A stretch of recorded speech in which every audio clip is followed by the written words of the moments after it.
Hello, जय हिंद, नमस्कार साथियों, कैसे हैं आप? आशा करता हूं बहुत अच्छे होंगे। मैं पीके सर एक बार फिर अपने यूट्यूब परिवार टॉपर्स एकेडमी एमबीडी पर आप सभी का तहे दिल से धन्यवाद करता हूं साथियों। और बताएं आपकी तैयारी कैसी चल रही है? काफी दिनों से हमारी क्लास नहीं आई है साथियों, उसके लिए मैं माफी चाहता हूं, माफी योग्य हूं, क्योंकि कुछ स्थिति परिस्थिति ऐसी बन जाती है साथियों जिसके कारण क्लास नहीं हो पाती है। लेकिन अब लगातार कंटिन्यू आपकी क्लास आती रहेगी और भिन्न भिन्न परीक्षाओं में ये क्लास आपको हेल्पफुल और रामबाण साबित होगी साथियों।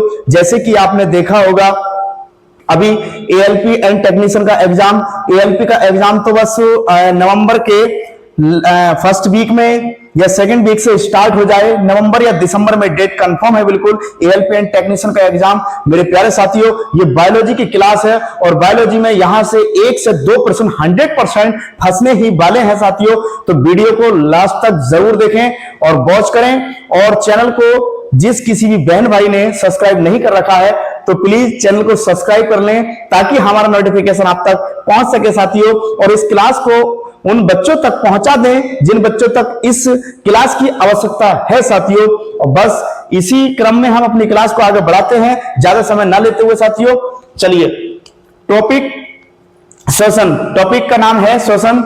अब देखते हैं श्वसन में क्या क्या है, कैसे कैसे है। मछली, अगर मछली की बात करें तो मछली में श्वसन किस अंग द्वारा होता है? मछली में श्वसन किस अंग द्वारा होता है साथियों? तो मछली में जो श्वसन होता है वह गिल्स, गलफड़े और क्लोम के द्वारा होता है। मछली के अंदर जो गिल्स होती हैं, आपने देखा होगा मछली इस टाइप से तैरती है, तो ये गिल्स होते हैं, ये गिल्स, इसके कारण वह श्वसन करती है। गिल्स के कारण या फेफड़े के कारण या क्लोम होता है, इसके अंदर क्लोम होता है, क्लोम के कारण यह श्वसन करती है। नेक्स्ट, मनुष्य में श्वसन किस अंग द्वारा होता है? अगर मनुष्य की बात करेंगे तो मनुष्य में जो श्वसन होगा वह किसके कारण होगा? फेफड़ों के कारण होगा। मनुष्य में श्वसन जो होगा, मनुष्य सांस जो लेता है वह फेफड़ों के ही कारण या लंग्स के कारण ही सांस लेता है साथियों, इसलिए श्वसन दर क्या होगी? फेफड़े। नेक्स्ट, केचुआ, केचुआ किस अंग द्वारा श्वसन करता है? केचुआ किस अंग द्वारा श्वसन करता है? तो केचुआ श्वसन करता है त्वचा के द्वारा।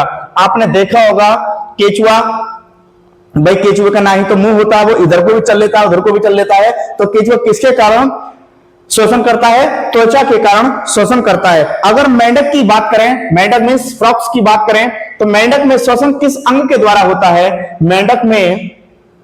मेंढक में श्वसन किस अंग द्वारा होता है? तो मेंढक में त्वचा या फेफड़ों दोनों के द्वारा होता है।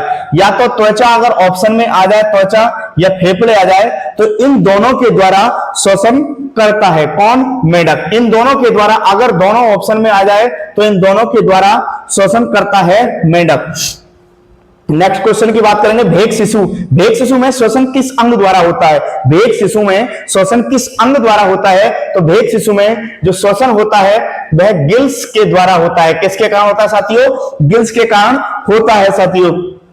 नेक्स्ट क्वेश्चन की बात करेंगे, कीटो या टिड्डा, मक्खी, तिलचट्टे में श्वसन किस अंग द्वारा होता है? जो कीट पतंगे होते हैं, कीट मीन्स जैसे कि आपने देखोगे कीट है, टिड्डा है जैसे कि धानों में लगता है टिड्डा, और मक्खी है घरेलू डोमेस्टिका। तिलचट्टे की बात करें, तिलचट्टे में श्वसन किस अंग द्वारा होता है? तो इन सभी में वायु नलिका या श्वसन नलिका के द्वारा इनमें श्वसन होता है साथियों। और यहां से 100% एक ना एक प्रश्न जरूर लगने वाला है साथियों। और इस क्लास को उन बच्चों तक जरूर पहुंचा दें जिसकी इस क्लास की जरूरत है साथियों। सरकारी नौकरी, तो सरकारी नौकरी अगर तैयारी करनी है तो सरकारी नौकरी की करें साथियों। बस सभी को बिल्कुल हटाते हुए बस कंसंट्रेट होकर के हमें सरकारी नौकरी की तैयारी करनी है। कोई भी, क्योंकि अब कोई भी कंप्रोमाइज नहीं होगा, क्योंकि अब तैयारी तो तैयारी और नौकरी सरकारी साथियों। चलिए नेक्स्ट, बिच्छू। बिच्छू में श्वसन किस अंग द्वारा होता है? बिच्छू में श्वसन किस अंग द्वारा होता है? तो बिच्छू में श्वसन होता है पुस्तक क्लोम के कारण। किसके कारण?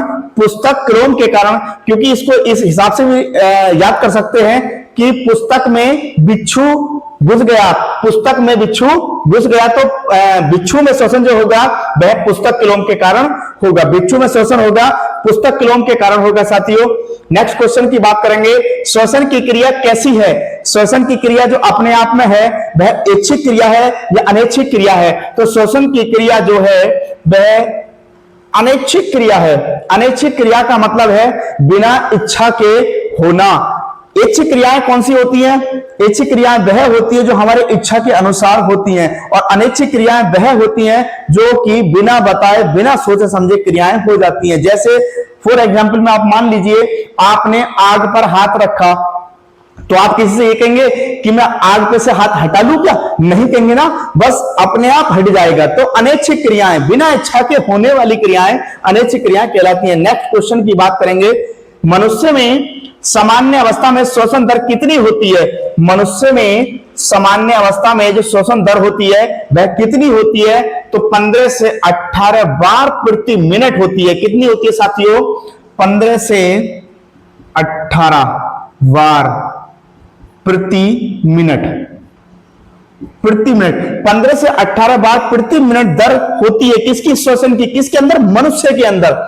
अगर श्वसन का अंतिम चरण क्या कहलाता है? अगर श्वसन में है कोई और जो श्वसन का अंतिम चरण होगा वह क्या कहलाएगा? तो श्वसन का अंतिम चरण जो है, अंतिम चरण कहलाएगा खाद्य पदार्थ का ऑक्सीकरण।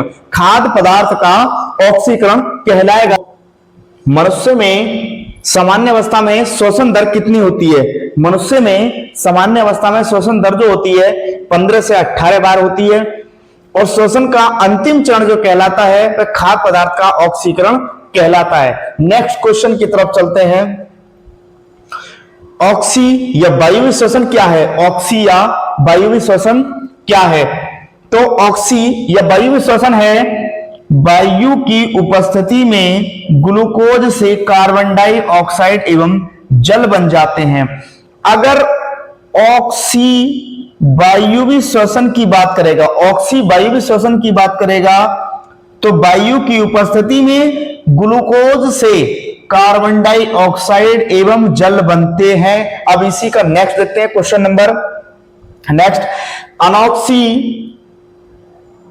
अनॉक्सी अवायवीय श्वसन।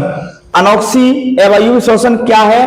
तो अनॉक्सी अवायवीय श्वसन वायु की अनुपस्थिति, यहां पे उपस्थिति और यहां पे अनुपस्थिति, यानी कि वायु की अनुपस्थिति में ग्लूकोज से कार्बन डाइऑक्साइड और एथिल अल्कोहल बनते हैं। कौन से बनते हैं? एथिल अल्कोहल बनते हैं। किससे? वायु की अनुपस्थिति में ग्लूकोज से। किससे? ग्लूकोज से कार्बन डाइऑक्साइड और एथिल अल्कोहल बनते हैं। नेक्स्ट क्वेश्चन की बात करेंगे, ग्लाइकोलाइसिस की क्रिया कहां होती है? ग्लाइकोलाइसिस की क्रिया कहां होती है? तो वह कोशिका द्रव में होती है। कहां होती है साथियों? कोशिका द्रव में होती है। अगर क्रेब चक्र की बात करें, क्रेब चक्र कहां होता है? क्रेब चक्र, मनुष्य में क्रेब चक्र जो होता है वह मैट्रिक्स में होता है। मैट्रिक्स या माइटोकॉन्ड्रिया, मैट्रिक्स या माइटोकॉन्ड्रिया में होता है। नेक्स्ट, ऑक्सी श्वसन में माइटोकॉन्ड्रिया में कुल कितने एटीपी अणुओं की संख्या होती है? अगर ऑक्सी श्वसन में माइटोकॉन्ड्रिया में कुल एटीपी अणुओं की संख्या जो होगी वह 40 होगी। कितनी होगी साथियों? 40 होगी। नेक्स्ट, शरीर को प्राप्त जो एटीपी होते हैं वह कितने होते हैं? एक तो होता है कि पूर्ण रूप से ऑक्सी श्वसन में माइटोकॉन्ड्रिया में कुल एटीपी कितने होते हैं? 40 होते हैं। लेकिन शरीर को जो प्राप्त होते हैं वह कितने होते हैं? तो शरीर को प्राप्त होते हैं 38। कितने होते हैं? 38 होते हैं साथियों, 38। मेरे प्यारे बच्चों, इस क्लास को एक दूसरे भाई को शेयर जरूर करें और चैनल को सब्सक्राइब भी करें और लाइक भी करें और एक दूसरे भाई को शेयर भी जरूर करें साथियों। जहां तक हो सके वहां तक इस क्लास को शेयर करें मेरे प्यारे बच्चों।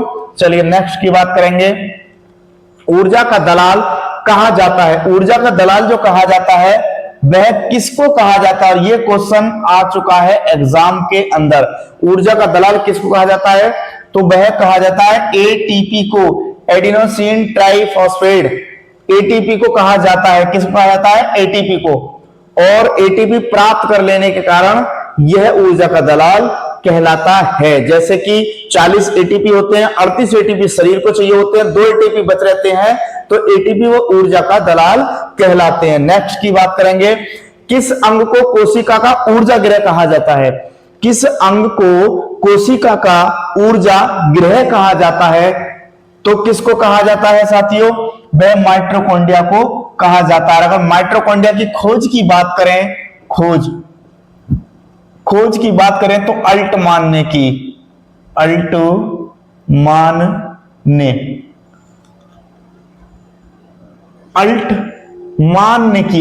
ने।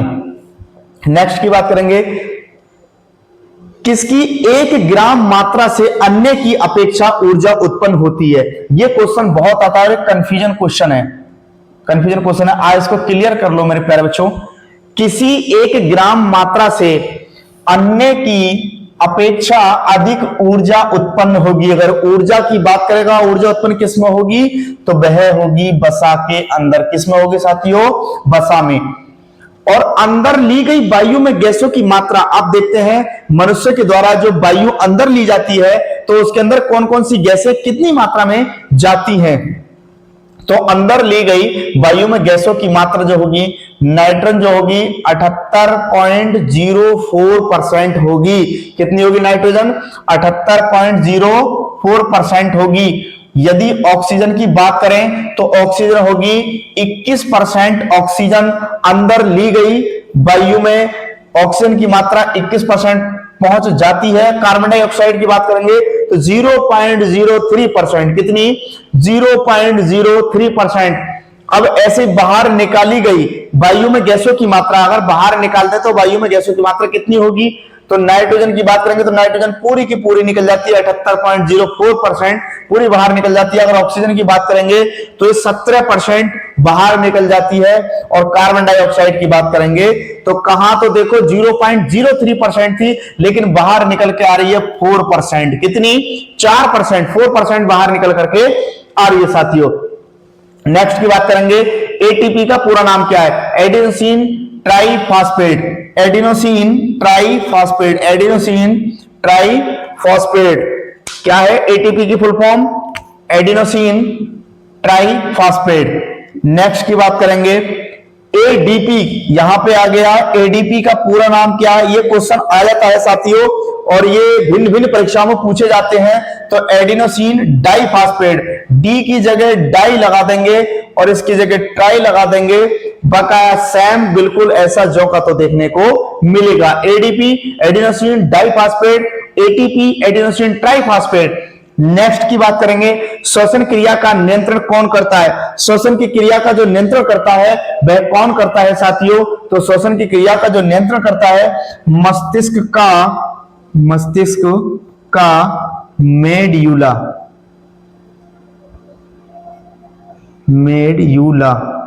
जो मस्तिष्क का मेड्यूला होता है वह किसका काम करता है? श्वसन क्रिया पे नियंत्रण का कार्य करता है। श्वसन क्रिया पर नियंत्रण का कार्य करता है कौन? मस्तिष्क का मेड्यूला। उगते बीज में श्वसन जो होगा वह कौन सा होगा? अनॉक्सी श्वसन। उगते बीज में अगर बीज उग रहा है तो उसके अंदर जो श्वसन होगा अनॉक्सी श्वसन होगा। और बीज फूलते किसके कारण है? अंतःकरण के कारण। अंतः शोषण या अंतःकरण के कारण बीज फूल जाते हैं। नेक्स्ट, कार्बन डाइऑक्साइड की मात्रा बढ़ने पर श्वसन दर क्या होगी? अगर कार्बन डाइऑक्साइड की मात्रा बढ़ जाएगी तो श्वसन दर में क्या होगा? श्वसन दर बढ़ेगी या कम होगी? अगर कार्बन डाइऑक्साइड बढ़ जाएगी तो श्वसन दर कम हो जाएगी साथियों, क्योंकि कार्बन डाइऑक्साइड में सांस लेना बहुत मुश्किल हो जाता है। नेक्स्ट, श्वसन में मुख्य भूमिका होती है। अगर श्वसन की बात करेंगे तो श्वसन में मुख्य भूमिका किसकी होगी? डायफ्राम की होगी। किसकी होगी? डायफ्राम की होगी। जैसे कि हम सांस लेते हैं तो किसके द्वारा? डायफ्राम होता है, एक डायफ्राम के द्वारा हमारे अंदर सांस जाती है और उसके कारण हम सांस ले पाते हैं। किस कारण?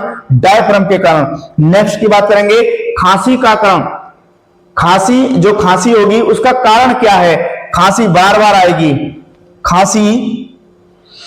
जो खांसी बन जाती है, खांसी होती भी है, ये किसके कारण होती है? तो ट्रेकिया में उद्दीपन। ट्रेकिया में हमारी ट्रेकिया होती है, यहां पर एक ट्रेकिया होती है। ट्रेकिया में उद्दीपन के कारण हमें खांसी बार बार आती है। नेक्स्ट की बात करेंगे, छींक आने का कारण क्या है। अगर छींक आए तो किस कारण से आती है, तो नासा मार्ग में उद्दीपन हो जाता है। जो नासा मार्ग नाक होती है, उस नाक में अगर कोई कण चला जाए तो उसमें उद्दीपन उत्पन्न हो जाता है और इसी कारण से नाक में छींक आने लगती है साथियों। और बताएं आप क्लास कैसी लगी आपको, आशा करता हूं बहुत अच्छी लगी होगी साथियों। और ये एग्जाम में 100% रामबाण साबित होगी। और इस क्लास को एक दूसरे भाई को शेयर जरूर करें और लाइक करें, सब्सक्राइब करें और चैनल को सपोर्ट भी करें साथियों। ये आप ही का चैनल है, आपके भाई का चैनल है साथियों। एक दूसरे भाई को शेयर जरूर करें। तब तक के लिए जय हिंद, लव यू ऑल, जय हिंद।